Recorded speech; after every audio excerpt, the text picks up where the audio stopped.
সপ্তাহের ব্যবধানে কেজিতে 7 থেকে 10 টাকা বেড়েছে সব ধরনের সবজির দর। তবে কিছুটা স্থিতিশীল রয়েছে মাছ মাংসের বাজারে। এ নিয়ে আরও জানাতে রাজশাহী নগরীর খড়খড়ি বাজার থেকে যুক্ত হচ্ছেন সহকর্মী রাকিবুল হাসান এবং মানিকগঞ্জের ভুল জয়রা বাজারে আছেন সহকর্মী আসাদ জামান। প্রথমেই যেতে চায় রাজশাহীতে, সেখানে আছেন রাকিবুল হাসান। রাকিব, হঠাৎ করে সবজির দাম বাড়ার কারণ কি বলছেন ব্যবসায়ীরা?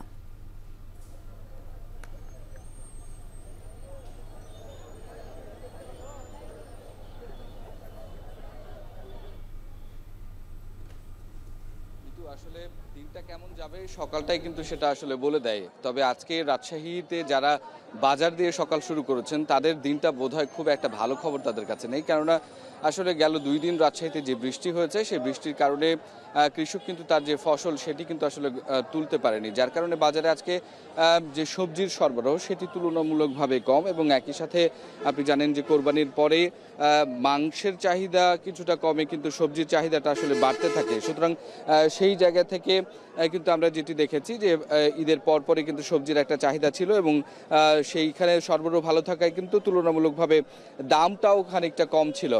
তবে গেল 2 দিনের বৃষ্টির কারণে আমরা যেটি লক্ষ্য করছি সেটি হচ্ছে যে সবজির দাম প্রত্যেকটিতে আসলে বেড়েছে। যেহেতু গেল 2 দিন আসলে সবজি তুলতে পারেনি কৃষক এবং সেটি সরবরাহ বাজারে কম, সে কারণে মূলত এই দামটি বেশি হয়েছে। এই যে আমরা যেগুলো দেখছি মূলত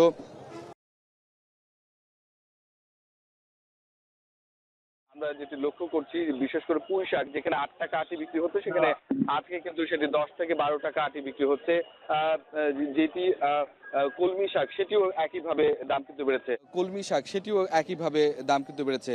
পটল যেখানে 20 টাকা কেজি দরে বিক্রি হচ্ছিল আজকে কিন্তু সেটি 22 থেকে 25 টাকা কেজি দরে বিক্রি হচ্ছে। কচু বিক্রি হচ্ছে 50 টাকা কেজি দরে, যেটি কিনা গেল কয়েকদিনে 45 টাকা কেজি দরে পাওয়া গেছে। এবং কাঁচা কাঁঠাল যেটি পিস হিসেবে বিক্রি হয় কোনো কোনো ক্ষেত্রে ফালি করে, সেটি 10 থেকে 15 টাকা দর যেখানে ছিল সেখানে প্রায় 20 থেকে 25 টাকা দরে বিক্রি হচ্ছে। লাল শাকের চাহিদা এখানে অনেক বেশি থাকে, সেখানেও কিন্তু আসলে অনেক বেশি দাম আমরা লক্ষ্য করছি। প্রায় কোনো কোনো ক্ষেত্রে 15 থেকে 18 টাকা কেজি আটি দরে আসলে বিক্রি হচ্ছে।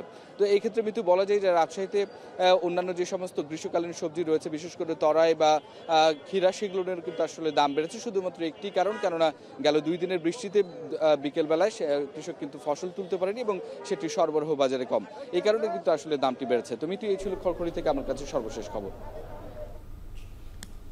আমাদের সবজির বাজার পরিস্থিতি জানাচ্ছিলেন রাকিবুল হাসান। এই পর্যায়ে আমরা একটু মানিকগঞ্জে যেতে চাই, জানবো মাছ মাংসের বাজার পরিস্থিতি।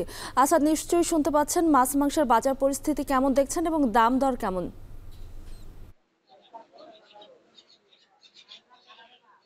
আমি এখন রয়েছি মানিকগঞ্জ ভুল জয়রা মাংসের বাজারে। তো আপনি জানেন যে ঈদ পরবর্তী সময়ে কিন্তু মাংসের চাহিদা কম থাকে, যার কারণে কিন্তু প্রায় খাসির মাংস ব্যতীত প্রতিটি মাংসের দামই কিন্তু কমেছে। আজকের যদি আমি মাংসের বাজার দর সম্পর্কে একটু বলতে চাই, যে যে ব্রয়লার মুরগি ঈদের পরেও, যেটা ঈদের আগেও সময় যেটা বিক্রি হয়েছে 240 টাকায়, আজ 220 টাকা, আজ কিন্তু সেটা বিক্রি হচ্ছে 180 টাকা কেজিতে, অর্থাৎ 40 টাকা কমেছে। অপরদিকে যে দেশি মুরগি সেটা 750 টাকা বিক্রি হলেও আজ কিন্তু সেটা বাজারে বিক্রি হচ্ছে 650 টাকা।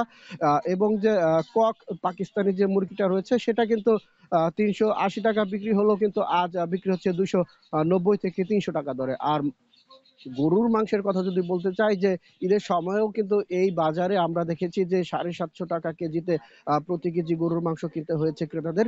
কিন্তু ঈদের পরবর্তীতে চাহিদা কম থাকায় আজ কিন্তু সেগুলো বিক্রি হচ্ছে 700 টাকা কেজি দরে। আরো একটা বিষয় বলে রাখি, যে গত 2 দিন যাবত যে বৃষ্টি হচ্ছে, এই বৃষ্টিতে কিন্তু একেবারেই বিক্রি কমে গেছে বলে বিক্রেতারা আমাদেরকে জানিয়েছেন। আর অপরদিকে যে এই যে এমন সময়ে প্রতিদিন 3 থেকে 4টি গরু জবাই হলেও আজ কিন্তু এই বাজারে গরু জবাই করা হচ্ছে মাত্র একটি। এই হিসাবে কিন্তু বিক্রেতারা বলছেন যে কালকেও বৃষ্টি ছিল, আজও বৃষ্টি, যার কারণে ক্রেতা চাহিদা একেবারেই ক্রেতার সংখ্যা একেবারেই কম। অপরদিকে যে গরুটা জবাই করা হচ্ছে, এই গরু দিয়ে কিন্তু যে এই জায়গায় যারা ব্যবসায়ী রয়েছে 3-4-5 জন, তারা ভাগাভাগি করে সেই গরুর মাংস বিক্রি করছে বলে আমাদেরকে জানিয়েছেন।